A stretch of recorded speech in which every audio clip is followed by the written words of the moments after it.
అందరూ దేవుడు పెట్టలే కదా, మరి ఎవరు రాసేది ఎవరు? దేవుడు, పరమాత్ముడే రాస్తాడు. మళ్ళీ మనుషులు వాళ్ళని మార్చడం ఏంటి? ఇప్పుడు అలా అదే మరి ఇప్పుడు అసలైన స్థితిగతులు వీళ్ళు తెలుసుకోవట్లేరు కదా. ఎవడైతే మారుస్తుంటే మార్చబడుతున్నాడో ఆయన యొక్క మానసిక పరిస్థితి బాగలేనంటే గెట్టబోతున్నాడు కదా. అర్థమైందా నేను చెప్పింది? అదే నీ ఇంట్లో ఉన్న ఇలవెల్పులు, నీ వంశంలో ఉన్న వంశోద్ధారకులని, వంశదేవులని నీవు తెలుసుకోగలిగితే, అది నీ తల్లిదండ్రులు, నీ గురువులు, నీ వంశంలో ఉన్న పెద్ద మనుషులు చెప్పగలిగితే నీ వంశానికి ఒక ఆధిపత్యం, నీ ఇంటికి ఒక విలువ వచ్చేది. అది చెప్పడమే వీళ్ళు మానేసే సంవత్సరాలు గడిచిపోతే మరి నీవు వేరే మతస్థుడి యొక్క ఆశ రాదంటారా? ఖచ్చితంగా వస్తుంది. నువ్వు చెప్పు శంకరా, ఇప్పుడు 30-40 సంవత్సరాల నుంచి తల్లిదండ్రుల పర్యవేక్షణలో ఉన్న విద్యార్థులు, పిల్లలు ఎంతమంది బాగుపడ్డారో మీరే చెప్పండి. తల్లిదండ్రులు కొడుతున్నారు మిత్రమా, మద్యపానం సేవించవచ్చి, ప్రేమ వివాహం చేసుకున్నందుకు అక్కడ కుటుంబాన్ని ఇక్కడ కుటుంబాన్ని రోడ్డు పైన పెట్టేసి నీవేంది నేనేందని చెప్పేసి వీడు బాగుపడక వాళ్ళు బాగుపడక జీవితం అంతా నాశనం పట్టించుకుంటున్నారు. ఏ ధర్మంలో రాసి ఉంది చెప్పండి? ముమ్మాటికి నీవు నీ సొంతంగా ప్రయోగించుకున్న ప్రయోగమే కదా. మరి ఉమ్మడి కుటుంబాలు అప్పట్లో ఉన్నాయి, ఇప్పుడు ఎందుకు లేవు మరి ఉమ్మడి కుటుంబాలు? అంటే నీవు నీ ఇంట్లో గెలవనందుకే కదా కారణం. నీ ఇంట్లో నువ్వు గెలవలేవంటే నీ తల్లిదండ్రుల ద్వారా నీవు ఏ పర్యవేక్షణ ఉండాలో ఉండకపోయినట్టే కదా. మరి వాళ్ళకే సమస్యలు ఉన్నాయంటే వాళ్ళ తల్లిదండ్రులు వాళ్ళు చూడలేరు. సమాజం ఉమ్మడి కుటుంబం నుంచి ఇంత విడజారికి పోవడానికి గల కారణం ఏంది శంకర? ఒక మాట నీవు ఆలోచించు. మనిషికి ఆశ, కోరిక, ఆస్తి, అంతస్తు, విలువ, వేసుకున్న వస్తువులు, నగలు, నట్రాలు అన్నీ కదా. ఇవన్నీ లేకపోవడం చేత వంశస్థులకి వేరే విలువలా ఉంటుంది కదా. మీరు చూడండి, వేరే మతస్థుల్లో మీరు ఆలోచిస్తే హిందూ ధర్మంలో తప్పితే మిగతా ఏ ధర్మాల్లో ఎక్కువ అలంకరణ ఉండదు కాబట్టి అవి నిలబడుతున్నాయి. మన దగ్గర అలంకరణకి ఎక్కువ గొడవలు. అది మీరు ఒప్పుకున్నా ఒప్పుకోకపోయినా, ఇప్పుడు నన్ను 100 మంది వచ్చి అడిగినా అదే నిజం. అలంకరణ లేని ఆడదానికి మన భారతదేశంలో, మన హిందూ సంప్రదాయంలో విలువలు ఏదో అంటూ ఉంటాం. ఆ అలంకరణకే ఈ తాపత్రయం అంతా. అంటే డబ్బులు, వెండి బంగారు ఖర్చులు ఎలా ఉన్నాయో తెలుసుగా మీకు.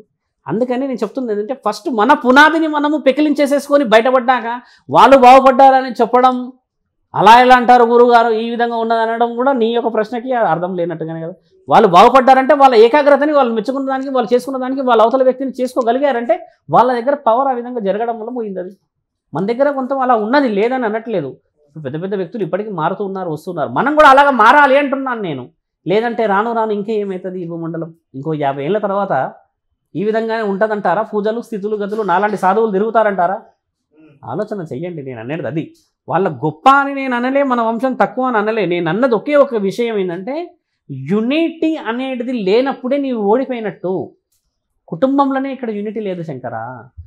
వాళ్ళ దగ్గర యూనిటీ లేదు. వాళ్ళు కూడా కుటుంబాలు వేరే ఉన్నాయి కదా గురుగారు అనొచ్చు. అలా కాదు. వాళ్ళు ఒక మతస్థుల్లాగా మాట్లాడుకున్నప్పుడు పోయారు కదా. ముస్లిమ్స్ తీసుకుందాం, వాళ్ళ దగ్గర పవర్ ఉందా? 4 వస్తారు మాట్లాడతారా? అంటే కుటుంబాల్లో కొంచెం సంబంధం దగ్గర ఉందా? కేవలం మన దగ్గరే అలా ఎందుకు ఇబ్బంది జరుగుతుందంటే, బాగా గుర్తుపెట్టుకోండి, నేను అన్న అహం మాత్రమే మనల్ని వెనక్కి జరిపింది. మేము అంటే గెలుపొచ్చేది. ఇక పైన రావాలి శంకరా, పిల్లలు మారాలి. అయితే మీరు మొత్తానికి హిందూ ధర్మం 4వ స్థానంలో ఉందంటారు? ఖచ్చితంగా 4వ స్థానంలో ఉంది. మరి రుజువు చేయమంటున్నాను కదా నీకు, అది మొదటి స్థానంలో ఉందని చెప్పి. అది మీరే రుజువు చేయాలి. ఎలా చేస్తాము? భూమండలంలో ఎన్నో రాజ్యాలు, ఎన్నో దేశాలు ఉన్నాయి. అన్ని దేశాల్లో వదిలిపెట్టి మన ఇండియాలోనే పూజిస్తున్నది కేవలం మన భారతదేశంలో దేవుళ్ళని మాత్రమే. మిగతా దేశాలంతా క్రిస్టియాన్ని పూజ చేస్తున్నది అంటే మొదటి స్థానం వాళ్ళదే. 2వ స్థానంలో ఉన్నది మిగతా దేశాలలో ముస్లిం స్థానం అని చెప్పేనే చెప్పాం. 3వ స్థానంలో ఉన్నది అన్ని దేశాలలో మద్యపానం సేవించేసి దేవుడే లేడు అని చెప్పినవాడు. భగవద్గీతలో రాసి ఉంది మిత్రమా, నీకు చెప్తున్నా కదా. 4వ స్థానం భగవద్గీతలో ఏం రాసిందంటే, ఆయన వెళ్ళి చూసినప్పుడు అక్కడ ఒక వ్యక్తికి ఇక్కడ చేతి కట్టే రక్తం పోతూ ఉంటుంది. తండ్రి దగ్గరికి వస్తాడు, శ్రీకృష్ణుడి దగ్గరికి వచ్చేసి, పాండవులలో ఒక పాండవుడు అంటాడు, తండ్రి ఆయన రక్తం పోతుంది కానీ నా మాట వినట్లేడు, నువ్వు తండ్రిని పూజించు, దేవుణ్ణి పూజించు, ఎవరన్నా పిలిస్తే నీకు వచ్చి కట్టుకడతారు, ఆ రక్తాన్ని ఆపుతారు అని అంటే, లేదు నేను ఎవరిని పిలువని అంటాడు. అదేంటి నీ రక్తం పోతుంది కదంటే, నేను పిలువని అంటాడు. అరే పిలవకపోతే ఏం చేస్తావు, నీకు ఎట్లా నొప్పి తగ్గుతుంది అని అంటే, ఆయన పక్కనున్న మద్యాన్ని స్వీకరించేసి ఆ నొప్పిని మర్చిపోతాడు. నొప్పిని మర్చిపోవడానికి ఆలోచిస్తాడు కానీ ఆ పుండుని మాన్పించే మార్గాన్ని, పరమాత్మని వెతకడు. అది రుజువు చేసి రాసివ్వడు ఉంది. మీరు భగవద్గీతలు అడిగి తెలుసుకోండి. నా తర్వాత వేరే ఎవరైనా గురువు వస్తే ఇలా వచ్చి ఇంత ముందుకు ఒక అతను వచ్చేసి పిచ్చోడ్లాగా మాట్లాడి వెళ్ళాడు, నిజమా కదా మీరు చెప్పండి గురువుగారు అని అడగండి. మీరు ఆయన అది అవాస్తవం కాదు, అది వాస్తవం అని చెప్తే మీరు నన్ను మళ్ళీ కరెక్ట్ చేయండి. అది భగవద్గీతలో పాండవులకి శ్రీకృష్ణుడు చెప్పిన మాట నేను చెప్తుంది మీకు. తండ్రిని అడుగుతారు, తండ్రి మీరు వెళ్ళిపోతున్నారుగా ద్వారకని వదిలిపెట్టి, రానున్న కలియుగంలో ఏ విధంగా ఉంటుంది ఈ యుగం చెప్పండి అని అంటే, 5గురిని 5 పంచభూతాల వైపు వెళ్ళండి అని పంపించినప్పుడు 5గురు తీసుకొచ్చిన స్వీకరణ ఇది. మీకు చెప్పాం కదా, అత్యధికంగా ప్రేమించి ఆవు బాగా ఒక దూడని నాకడం చేత అని ప్రేమతో నాకడం వల్ల అది అతిగారాభం ఎక్కువ చెడిపోయిందని చెప్పాను కదా. మరి నాకేయడం కంటే విద్యా బుద్ధులు నేర్పించి కొడితే బాగుపడేది కదా. చెప్పాను కదా, 8 బావులలో ఒక బావి మాత్రమే ఖాళీ ఉంటుంది, 8 బావులు ఫుల్గా నీళ్ళు పడి ఉంటాయి. దానికి కారణం ఏంది శంకర? నీ పక్కనే నీ కుటుంబాల్లోనే నువ్వు బాగుపడుతున్న వాళ్ళు చాలామంది ఉంటారు, కానీ నువ్వు నాశనం అవుతుంటే చూస్తూనే ఉంటారు, కానీ 4 చేతులు అయ్యారు వేస్తే నువ్వు బాగుపడతావుగా. అంటే ఈ సమాజంలో జరుగుతుంది ఏంది? నీ పక్కనున్న వాడికి నువ్వు సహాయం చేయాలని ఎదురు చూసినా చెయ్యరు వాళ్ళు. 8 మంది ఉన్నారు వాళ్ళు, మరి నువ్వు ఒక్కరికి సహాయం చేయవచ్చు కదా. ఒక్కడు లేడు కదా అక్కడ. అందుకని తండ్రి చేయించాడు. అంటే ఈ జరగబోతున్న సమాజం రానున్న కలియుగంలో పక్కనున్న వాడు చనిపోయినా కూడా పట్టించుకోరు, బాగుపడరు. వాళ్ళ కడప, వాళ్ళ ఇల్లు, వాళ్ళ సంసారం, వాళ్ళ డబ్బులు మాత్రమే. ఇది నిదర్శనంగా. రెండవది ఏంది? ఒక ఏనుగుకి పైన తలకాయ, తర్వాత కింద తలకాయ కనబడుతుంది. 2 తలలు కనబడ్డాయి తండ్రి అంటే మరి 2 తలలు అర్థమైంది. ఇప్పుడు మానవుడికి ఉన్న ఒక మహమ్మారి ఏంది? బయట ఒకలాగా లోపకట్లాగా. కాబట్టి 2 తలలు. బయట ఒకలాగా ఉంటాడు, లోపల ఒకలా ఉంటాడా? 2 తలల. తర్వాత తెల్లటి పావురం గద్ద ఆకాశంలో ఎగురుతూ ఉంటుంది, సంస్కృతంగా రాతలు రాసుకొని పైన తిరుగుతూ ఉంటుంది. పైన గద్ద తిరుగుతుంది తండ్రి, అలా రాతలు రాసుకొని ఉంది, తెల్లగా మంచిగా మెరుస్తుంది. అది దానిపైన కొన్ని పదాలు రాసి ఉన్నాయి. నేను చాలా గొప్పవాడిని అని రాసింది అని అంటారు. అయితే నేను అది చాలా గొప్పవాడు అని చదివే లోపే అది కిందికి వచ్చి కోడిపిల్లని ఎత్తుకుపోయిందని అంటాడు. అదేంది, నేను అది గొప్పవాడు అనుకునే లోపే అది కోడిపిల్లని ఎత్తుకెళ్ళింది. అంటే ఈ సమాజంలో చూడండి, అభం శుభం తెలియని వాళ్ళనే కదా మోసం చేస్తున్నది. అన్నీ తెలిసిన వాడు. భగవద్గీతలో ఉన్న రాతలు చెప్తున్నా, నేను మీకు ఎక్కడ కూడా కల్పితంగా కథలు చెప్తలే. నా భావోద్వేగాలలో మార్పులు చేర్పులు ఆవేశంగా ఉండవచ్చు, కానీ నీకు చెప్పేటి అన్ని పురాణాలలో ఉన్న నిజాలు. మీరు చదవరు కావని మేము చదువుకున్నాము. శివపురాణం చదివాం, భగవద్గీత చదివాం, రామాయణంలో కొన్ని తంతులు చదివాం, శివపురాణంలో ఎక్కడెక్కడ ఏమేమి ఉండి చూసాం. ఇలాంటివన్నీ చదవడం చేత నీకు చెప్పగలుగుతున్నానుగా. అది నిజాలు అంటున్నాను నేను. మీరు అన్నట్టుగా వాళ్ళ మతమే గొప్పది అన్న నీ ప్రశ్న అవాస్తవం. యూనిటీ చూడు అంటున్నా. 3వ స్థానంలో ఉండడానికి నీకు తెలుసు ఎంతమంది మందు తాగుతున్నారు ఈ రోజుల్లో. 10 మంది 9 మంది తాగుతారుగా. మరి అవాస్తవమే కాదు. రైట్. ఫైనల్గా అయోధ్య పైన మీ అభిప్రాయం ఏంటి? అయోధ్య అనేది భారతీయ సంస్కృతిలో భారతీయులు సంపాదించుకున్న ఒక ఆస్తి. అంటే న్యాయాన్ని గెలిపించుకున్నాం మనం. రామరాజ్యమే రావాలి, రాముడే మన దేవుడని మనకు రాసిపెట్టిన ఈ భూమండలంలో రాముడు పుట్టి పెరిగాడు అనే ధర్మం ఉన్నది. కాబట్టి న్యాయాన్ని పరమాత్ముడు అన్ని విధాలుగా కారణ జన్ములను పుట్టించుకొని గెలిపించుకున్న తరుణం అది.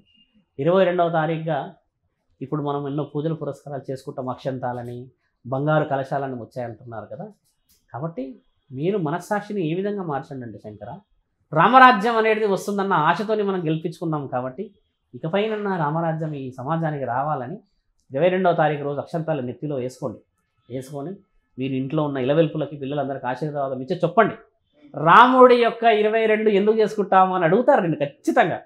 అడిగితే చూడమ్మా, ఫలానా యుగంలో ఫలానా తరుణంలో ఫలానా విధంగా రాముడు రాజ్యాన్ని స్థాపించి భార్య కోసమే జీవితాన్ని, తండ్రి మాటకై అరణ్యానికి వెళ్ళి ఎన్నో విధాలుగా ఇబ్బందులు పడి భార్యని కాపాడుకున్నాడు.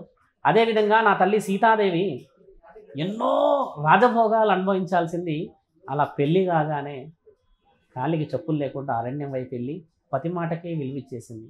14 సంవత్సరాలు పోయింది. ఆ తర్వాత మళ్ళీ 7 సంవత్సరాలు పోయింది. లవకుశుడు కడుపులో ఉన్నప్పుడు కూడా పోయిందిగా మళ్ళీ. అలా పోయింది అని అంటే పత్తికి ఇచ్చిన విలువ ఏంటంటే ఈ భూమండలంలో ప్రత్యక్ష దైవం అని ఇచ్చుకుంది. ఆవిడ అనుభవించాలంటే రాజభోగాలు అనుభవించేది కదా. నేను పెళ్లి చేసుకున్నంత మాత్రాన నేను అక్కడికి రావాలా, నువ్వే వెళ్ళి రాపో అని అనొచ్చుగా.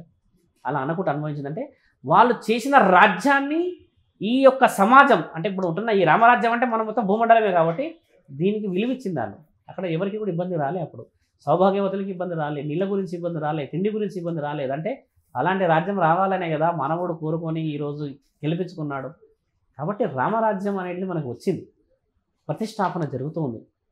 దాంట్లో మనందరం పాల్గొనాలి. ఎందుకంటే మిత్రమా, భారతదేశం అనేది శివుడిది, బ్రహ్మదేవుడిది, విష్ణుది కాదు శంకర. బాగా గుర్తుపెట్టుకోండి. అఖండ భూమండలం అనేది మానవుల చేత భగవంతుడు పూజించడం చేత భగవంతుడు రాసుకున్న ఈ రాతలో భగవంతుడే గెలవాలి అని మానవులని మనం గెలిపించుకొని గెలిచిన తరుణం అది.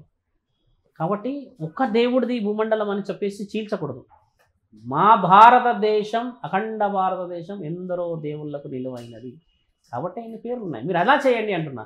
రామరాజ్యం వచ్చిందని రాముడి గురించి చెడు ప్రచారణ చేసేవాళ్ళు ఉంటారు, మంచి చేసేవాళ్ళు ఉంటారు. కానీ అందరూ సమూహంగానే రాముడు గెలిచాడు కదా. రామరాజ్యం కోసం గెలిచిందని కాదు.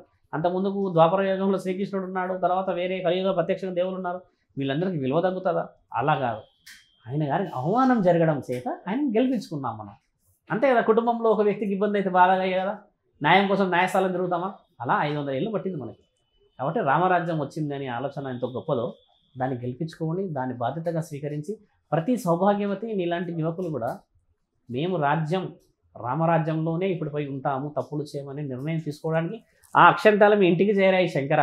ఆ అక్షంతాలు అక్కడ రాముడు విగ్రహంలో ప్రతిష్ఠించబడుతున్నాడని చేరలేదు. తండ్రి మిమ్మల్ని ఆశీర్వదిస్తాడు ఆ రోజు. ప్రతి గడపకు వచ్చి రాముడు ఆ అక్షంతాలు మీ మీద వేసినట్టు అది. కాబట్టి దానికని దాని విలువ అది. రామరాజ్యం మీద మన అభిప్రాయం ఏమీ లేదు. అయోధ్య ఉంది భారతదేశం ఉంది భూమండలంలో, భూమండలానికి ఉన్నది ముల్లోకాధిపతులు. ఆ అధిపతులకి పరమేశ్వరుడు ముల్లోకాధిపతి. కాబట్టి రాజ్యాన్ని గెలవడం కంటే ముఖ్యం ప్రజలని గెలవడం. మీరు అడిగిన దానికి సరైన జవాబేగా. అందులో ఏమీ లేదు కల్పితం. మళ్ళీ రావణుడు ఎక్కడ వచ్చాడు అలాంటిది ఏం కాదు. రామరాజ్యం అనేది ఎలాంటి కలుషితం లేని, కల్మషం లేని జీవితాలు ఇకపై అన్న రావాలి మిత్రమా, చెప్పండి.